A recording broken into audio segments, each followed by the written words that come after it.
वेदांती लड़का, ये इतना जोर जोर से चिल्ला के रो रहा है।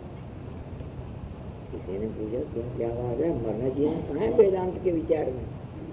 मैंने कहा मरना जीना नहीं है तो रोना गाना भी कहाँ है? तेरे को रोना गाना देखते हम कहीं रो रहे हैं? ये तो व्यवहार मात्र हो रहा है, इसमें हमारा क्या है?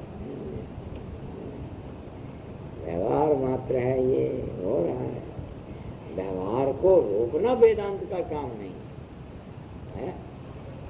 व्यवहार को रोकना वेदांत का काम नहीं, व्यवहार को मिथ्या बतलाना ये ड्यूटी है। व्यवहार होता है वो होता रहे, इसमें क्या गड़बड़ है? तो जब मिथ्या व्यवहार को स्पष्ट करोगे तो तुम्हारे मन के अंदर जो आसक्ति है, जो मोह है, और जिस आसक्ति और मोह की वजह से बुखार चढ़ता था वो बुखार उतर गया।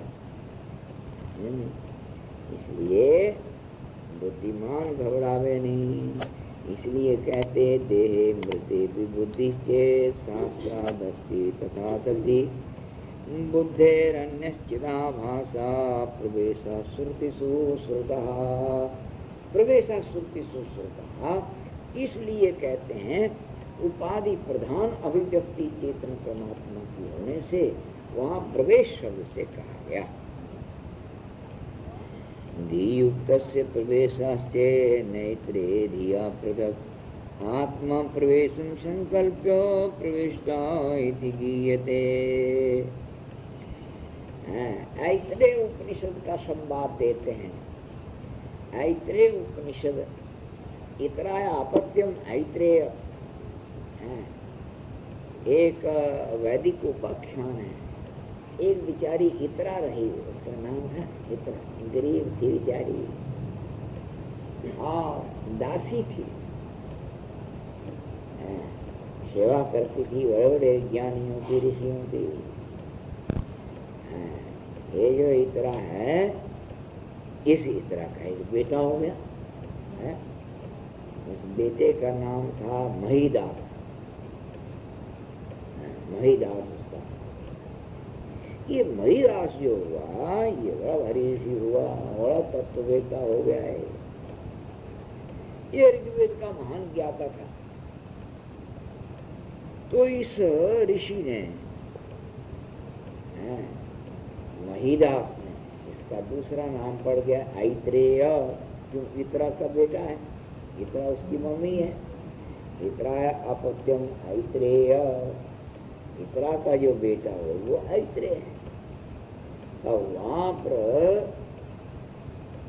ऐत्रेय ऋग्वेदीय उपनिषद में पहले तो कर्मादि का विचार, फिर हुआ कि ये सब देवता कहने लगे कि हे भगवान अयत्रम नो विजानी यत्र स्थित्वा वयम अन्नम आदामा। हे भगवान हमारे लिए भी घर आदि होनी चाहिए, घर बनाओ। जैसे किसी बाप के हों में 5-10 बेटे, तो घबरा जाएंगे लोग। अब बेटे जवान हो गए, मेरा पिताजी भगवान की कृपा अपने गरीब तो है नहीं, तो क्यों पुरानी झोपड़ी में ही रहे? ठीक है, जब आप रहते थे तब आप दे लेते हैं। अब तो देखो आप हम लोग कितने हैं, तो हम सब के लिए क्यों नहीं जुदे जुदे फ्लैट बुक किए जाएं? पिता के भी विचार है कि ना हमारी बात तो ठीक कहते हैं, जुदे जुदे फ्लैट होने चाहिए। और सोचा कि पहले बिल्डिंग बनाओ अच्छी बढ़िया, तो फ्लैट आ जाएंगे। तो एक परमात्मा ने जो है गौ शरीर की रचना किया। किसकी रचना किया बोला? गौ शरीर की रचना किया। तो जैसे आजकल पिलर सिस्टम की बिल्डिंगें होती हैं कि नहीं, ऐसे मैंने 4 पिलर की बिल्डिंग, गौ शरीर क्या है, 4 पिलर की बिल्डिंग। आप पीछे पूंछड़ी, आगे 2 कान, 2 सींग, आगे यह लटका हुआ मुंह खड़ा कर दिया, देखता नहीं देखा। कहते नो अलम, हे भगवान ये हमारे लिए तो ठीक नहीं है, हम इस बिल्डिंग के फ्लैट में किसी में नहीं रह सकते। तो परमात्मा ने सोचा हमारे बेटा बेटी बड़ी शौकीन हैं, इनको यह कुल्फी चाहिए खाने को सुविधा के सही है। तो एक दूसरी बिल्डिंग बनाई। कौन सी बिल्डिंग वाला? घोड़े का शरीर बनाया और उसको सामने खड़ा किया। आसमानी आप दो तो अब प्रवेश होता है कि देवताओं के लिए कहा कि अच्छा ये लो, ये दूसरी बिल्डिंग देवता नहीं मिलेगा। कहते हे भगवान, ये भी हमारे लिए नहीं चाहिए। हम ऐसी बिल्डिंग में भी रहना पसंद नहीं करेंगे। देवता नट गए। देवता नट गए तो मैंने श्रुति में केवल 2 योनि का उपाख्यान। इसका अर्थ है कि परमात्मा ने 84 लाख योनि का जो व्याख्यान हुआ ना आगे पुराणों में, तो मैंने श्रुति ने एक संकेत किया कि 84 लाख योनि में परमात्मा ने सामने खड़ा किया, किंतु देवताओं ने किसी को पसंद नहीं किया। देवता ही होते। तब परमात्मा ने सोचा कि अब क्या करें। तब 2 पिलर की बिल्डिंग बनाई। ये तुम्हारा फ्रीजर कितने पिलर है, इसमें कितने खंभे वाला? 2 है कि नहीं? 2 पैरों पर खड़ा है। ऐसी बिल्डिंग बनाई। और क्या नीचे जो है इतना लंबा पैर, फिर इतनी हड्डी जोड़ दिया, फिर दूसरी हड्डी जोड़ दिया, फिर पेट लगा दिया। बढ़ते रहो उम्र भर, उम्र भर भरो, उम्र भर झरो, होने वाला नहीं। आओ उसके ऊपर बक्सा फल लगा दिया और फिर यंत्र फिट कर दिए। जरा सी प्रेशर बढ़ते हार्ट पल्पिटेशन करने लगे। आप देखो ये गर्दन शंख की तरह कम्बुग्रीवा। आओ पर इस टेम्पल पर देखो कलश रख दिया। अब कलश में देख लो तो ये सब जुदी जुदी इंद्रियों को फिट किया है। और इस तरह जो है बिल्डिंग तैयार हो गई। परमात्मा ने कहा लो भाई तुम लोग अपने अपने फ्लैट में चले जाओ। इतना कहना था कि खट नैना देवी उठी अपने फ्लैट में यहाँ आगे बैठ गई। कर्ण देव ने कहा बहन तुम्हारे मंजिले में ही हम भी रहेंगे, तो इस मंजिले में आओ। नासा देवी ने कहा कि बहन हम जैसे नीचे वाले में रहेंगे, यहाँ लटक गई आगे। रस इंद्रिय ने तो ये संभाल लिया पूरा। इस तरह सब इंद्रियां जो है आके डट गई। और मणि राम ने कहा हम तो जो है बीच वाले फ्लोर में रहेंगे। बुद्धि ने भी कह दिया मैं भी वहीं रहूंगी। इस प्रकार यह है। और इसकी सफाई करने वाला प्राण कहा मैं भी यहाँ रहूँ। सब आके डट गए, किंतु कुछ फीलिंग तो हुई नहीं, हिलना डुलना कुछ बना नहीं। परमात्मा ने सोचा रे सब देवी देवता तो चले गए, ये क्यों नहीं इधर से उधर हिलता डुलता है भला? तो देखा रे असली तत्व तो इसमें आया ही नहीं है। असली तत्व क्या है? कहते आत्मा। आत्मा के बिना ये सब कैसे होगा? इसलिए एतमेव सीमा नाम विदारिया। परमात्मा ने सोचा कि अपने इसमें कहाँ से चले। अब मालिक जो है वो नौकरों के दरवाजे से अंदर जाएगा, तो नौकर बड़ा कि मालिक बड़ा? नौकर बड़ा हुआ ना, अपमान हो जाएगा। इसलिए उसने कहा कि मेरा तो जब पैलेस बनता है तो महाराजा के आने जाने का गेट जुदा होता है कि नहीं? आवाम नौकर खड़े हैं, महाराजा बाहर गए तो सैल्यूट मारते, अंदर आए तो सैल्यूट मारते। और यदि महाराजा जिस गेट से आते हैं शत्रु ने कहीं हमला कर दिया है, कब्जा कर लिया, तो पुराने जो किले होते थे ना, अंडरग्राउंड एक रास्ता होता था, तो महाराजा अंडरग्राउंड रास्ते से भाग के निकल जाते थे। इसी तरह ये तुम्हारा किला है, ये सब नौकर हैं, इंद्रिय गण हैं। यहाँ से वो कह दिया, इसलिए यहाँ से आया उन्होंने ये पैलेस का गेट, मैन गेट, यहाँ से प्रवेश किया। श्रुति ने कहा तो यहीं से निकलेगा तब वो सीधा जाएगा। और कहीं नौकरों के रास्ते से निकल गया तब माल बड़ा गिराया तो भगू मल है। और नौकरों के रास्ते को भी अगर शत्रु ने घेर लिया है, तो उधर से भी नहीं जाएगा, तो अंडरग्राउंड जो बनाया हुआ है उधर से निकल जाएगा, तो बुरी हालत हो जाएगी। इसलिए जितना प्राण उत्क्रमण ऊपर से होगा उतनी ऊंची गति मानी जाएगी। इसका एक अर्थ ये भी समझो कि ये तुम्हारी अंतरात्मा जिस इंद्रिय के रास्ते से जाएगा उस इंद्रिय को एकदम बेकाम करके जाएगा। जैसे मान लो आंख से प्राण निकला तो आंख ये बंद नहीं होगी, इसको बंद भी करोगे बंद होगी, और इंद्रियों का अनुभव नहीं होता इस मनुष्य को। अगर मुख से प्राण गया तो मुख खुल जाएगा, तो मुख बंद नहीं होगा। तो इसका अर्थ क्या कि जिसका ये बंगला है वो दरवाजे खोल के गया है, जब वो खोल के गया तो बंद करने वाला दूसरा कौन है? इसलिए चक्षुषोवा मूर्धना वा, चक्षु से अथवा मूर्धा से प्राण का निष्क्रमण होगा है?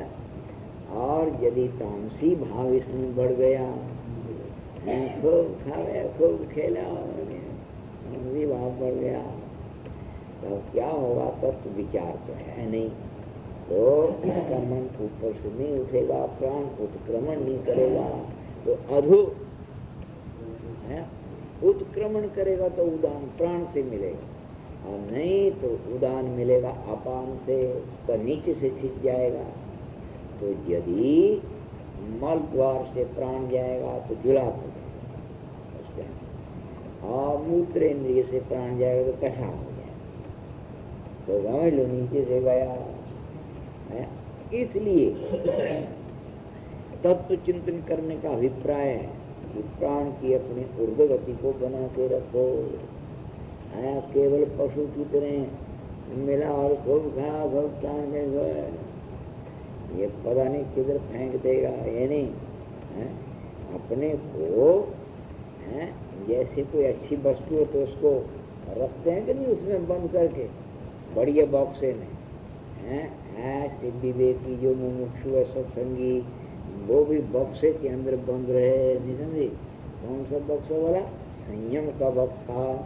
संयम के बक्से के अंदर मुमुक्षु बंद रहे, संयम में रहेगा तो तपस्वी जीवन होगा, और तपोमय जीवन के द्वारा जिएगा तो जीवन काल में भी सुखी रहेगा, और जाएगा भी तो अमृतत्व को पाके जाएगा।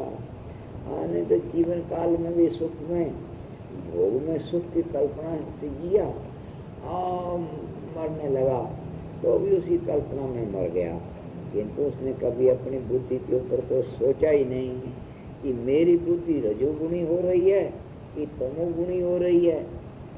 इस बात को कभी सोच नहीं पाया, और बुद्धि मंथर हो गई। रजोगुणी होगी तो तमोगुणी होगी तो मंथर मने शीतल हो जाएगी। जैसे बुढ़ापे से सारी दुनिया प्यार करके क्यों बोलेगा? बुढ़ापे से सारी दुनिया क्या कर दे? क्यों? या बोलो भैया पुराने को समझियो, नहीं करती ना प्यार। क्यों नहीं प्यार करती? इसलिए नहीं करती है बुढ़ापा जब आता है। और पगले बैल की तरह, टगों की तरह प्राण नहीं होता पगला, जैसे वो खेत के अंदर घुस जाता तो रौंद डालता है उसको खेत को, इस तरह ये बुढ़ापा जो है उस बूढ़े बैल की तरह घुस के हमारी वाटिका को तहस नहस कर देता है। इस शरीर को क्या समझती है? वाटिका है बड़ी सुंदर, आज तो तहस नहस कर दिया। इसलिए अपने डरते हैं बाबा क्यों नहीं आना, उसका मैंने कहा मेरे बिना भी तो तुमको स्वाद नहीं आएगा, नहीं तो तुम कमर टेढ़ी करके कैसे चलोगे वाला? ये तो मेरे आने से ही होगा। इसलिए अब मेरे को भी तो ब्रह्मा ने बनाया है, कौन जाएगा? बुढ़ापा मेरे को भी तो ब्रह्मा ने बनाया है, हम तुम्हारे को छोड़ के भी कैसे रहेंगे, कहाँ जाएंगे? इसलिए आना पड़ेगा मेरे को भी। इसलिए तो वहाँ पर ऐत्रेय श्रुति में इस बात को उठलाया कि परमात्मा ने एक में सीमा न विदारिये ते द्वारा प्रपद्यत। जब अंदर गया तो सब हरे भरे पंखे चलने लग गए, नैना देवी जो अटैची लेके खट साग लेने के लिए बाहर के लिए मैं सब्जी ले आती हूँ, नहीं समझे। हाँ, रसना देवी ने कहा जब मैं स्वाद लेती हूँ बहन तो क्या बना रही हो आज मैं फिर अपनी ड्यूटी में जो है तत्पर हो गई। मैंने कहा ठीक है, मेरे रहने पर तुम सब काम करोगी और मेरे बिना तुम कुछ नहीं करोगे। इसलिए प्रधानता किसकी हुई? आत्मा की हुई कि नहीं? अब वो आत्मा हम उसमें मोक्ष ऐसा ध्यान करे, ये आत्मा मैं हूँ, नाम देहादि संघात आत्मा, मैं ये देहादि संघात आत्मा नहीं हूँ। आया, इसलिए दे अभिमान से ऊपर उठ जाए मुमुक्षु। नहीं तो जब देखो तब दे अहंकारी पूछ फटकारेगा, जानते नहीं हो क्या नाम है, कि नहीं? इसलिए दे अहंकार से ऊपर उठ जाए। धी युक्त से प्रवेश नैत्रे धिया पृथक, आत्मा प्रवेश संकल्प्यो प्रविष्टा इति गीयते। इसलिए धी युक्त से प्रवेश, धी युक्त का प्रवेश कहते ऐत्रे में धिया पृथक, मैंने बुद्धि से पृथक कहा उसको। आत्मा प्रवेशन संकल्प्य, क्योंकि आत्मा बुद्धि से पृथक जो चेतन है उस आत्मा ने प्रवेश का संकल्प किया। प्रविष्टा इति गीयते, वही प्रवेश किया हुआ है। कथन इदम साक्षदेयम मदृते स्यातीर्णात् विदार्य मुद्दसीमानां प्रविष्टा संसरत्यायम। इसी बात को समझाने के लिए कहते हैं वहां पर जब ये सब इंद्रिय गण सब अपनी अपनी जगह में जाके फिट होकर बैठ गए तो देखा यहाँ तो कोई हलचल नहीं, सुनसान संघात पड़ा है, कोई हलचल नहीं। तो परमात्मा दूर से देख रहा था कि बेटे कितने अकल वाले हैं, क्या हमारे बिना भी कुछ करेंगे कि नहीं करेंगे। देखा तो बाप के बिना बेटे कुछ नहीं कहने फिर तो इसलिए बूढ़े ने सोचे चलो मैं आगे चलता हूँ, मेरे बिना कुछ। इसी तरह यहाँ पर परमात्मा ने इस बात को देखा कि ये जो इंद्रिय गण है, ये जो प्राण आदि है, ये मेरे बिना तो कुछ भी नहीं है। कथन इदम मदृते स्यात्, इदम मदृते, मेरे बिना ये इदम कथन स्यात्, माने ये देहाती संघात है, ये कैसे मेरे बिना रहेगा। तो परमात्मा सोचे मैं किस रास्ते से चलूं अंदर। तो एकमेव सीमानं विदार्य एते द्वारा प्रपद्य, तो इस मूर्धा का विदीर्ण किया। जैसे अपने अनुभव के लिए भी समझो, आज भी बच्चा जन्मता है तो उसका तालू पोला होता है कि नहीं। तो इसलिए बड़ी चतुर जो माइयाँ होती हैं उसके तालू को बचाती रहती हैं, कहीं चोट नहीं लग जाए बच्चे को, और उसमें तेल आदि मलती हैं जिससे हड्डी जल्दी जो है राष्ट्र के रूप में खड़ी हो जाए। तो इस क्रम से वो मैंने ब्रह्मरंध्र है, तो मैंने वो द्वार है आने का, ऐसे लौटने का भी ये द्वार है। तो इस तरह अगर वो लौटा तो अपनी गति से लोक गति में महान ऊंची गति से जाएगा, और नहीं तो फिर ये गले के ऊपर जो द्वार है, मुख है, नाक है, कान है, आँख है, इनसे अगर जाएगा तो ये बड़े जो सर्वेंट है, बड़े नौकर हैं, उनके दरवाजन से जाएगा तो भी ठीक ही गति है। किंतु नीचे वाला जो अंडरग्राउंड मामला है, अगर उधर से कहीं चला गया तो बड़ी तामसी गति हो जाएगी। इसलिए मुमुक्षु का ये भी कर्तव्य होता है कि अपने प्राणों का बचाव करे, प्राण की ऊर्ध्व गति को प्रदान करे। कहते ना सीधे हो गए एकदम खोटे की तरह बढ़ के भजन करो, काहे के लिए? प्राण को ऊंची गति में ले आने के लिए, और नहीं तो प्राण को जो है अधोगति में ले जाएगा। तो प्राण मिल जाएगा किससे बोला? अपान से, अपान खींच के बाहर फेंक देगा। इसलिए वो तामसी योनि, पशु पक्षी कीट पतंग इत्यादि तुच्छ तामसी योनियों में ये जीव जन्म लेगा, बार बार जन्मेगा, बार बार मरेगा। इसलिए ऊर्ध्व गति में इसको रखो। ऊर्ध्व गति में रहने पर ही कर्म सात्विक होगा, विचार सात्विक होगा, और सात्विक ज्ञान की सृष्टि होगी तो आत्मा परमात्मा से ये मिलेगा, और नहीं तो आत्मा परमात्मा से मिल नहीं सकेगा। ऐसा ही आएगा, ऐसा ही चला जाएगा। इसलिए कथन इदम साक्षदेहम मदृते स्यादितीर्णा विदार्य मूर्ध सीमानम प्रविष्टा संसरत्ययम। इसलिए विदार्य मूर्ध सीमानम प्रविष्टा संसरत्ययम अयम संसरती। ये जो आत्मा है ये इस तरह कहते एक शरीर से दूसरे शरीर में संसरण करेगा, तो मैंने बार बार जन्मेगा, बार बार मरेगा। इसलिए आचार्य कहते पुनरपि जननम पुनरपि मरणम पुनरपि जननी जठरे शयनम ये संसारे खलुदोस्तारे कृपया पारे पाहि मुरारे भज गोविंदम गोविंदम भज मूढ़मते मूढ़मते मूढ़मते गोविंदम भज। ऐसा वो जो गोविंद है, गौ है तुम्हारी बुद्धि, उसका साक्षी जो अंतरात्मा, हे मूढ़मते उसका भजन कर। आया और नहीं तो पुनरपि जन्म पुनरपि मरण होगा, पुनः पुनः जन्मो पुनः पुनः मरो। इस तरह आनंद तेरे को मम्मी चाहिए, आनंद तेरे को जो है डैडी चाहिए। कोई तेरा एड्रेस नहीं रहेगा, कोई तेरा हिसाब नहीं रहेगा, ऐसी बुरी हालत हो जाएगी। इसलिए इस गोविंद का भजन करो, नहीं तो मोह में कितने बार जन्मेगा तू।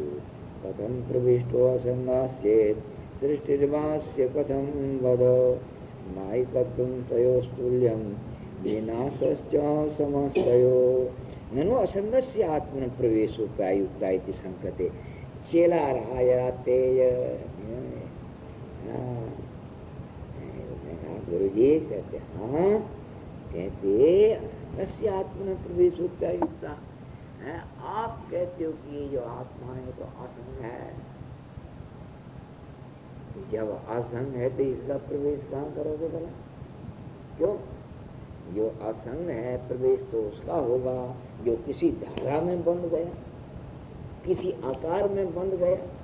ये जब किसी धारा में बंधानी, किसी आकार में बंधानी, तो इसका प्रवेश भी कहते गुरु जी कैसे होगा? ये प्रवेश वाली बात जो है ये तो कपोल कल्पना मालूम पड़ती है, मालूम पड़ता है सफेद झूठ है चेहरे को प्रगलाने के लिए। गुरु जी कहते नहीं बेटा, झूठ नहीं है, ये सच्ची बात है, किंतु सच्ची बात तो आज सुनेगा नहीं पूरी, इसलिए कल के लिए छोड़ दो इसको, कल तेरे को समझाएंगे, सीधे होके बैठो। हाँ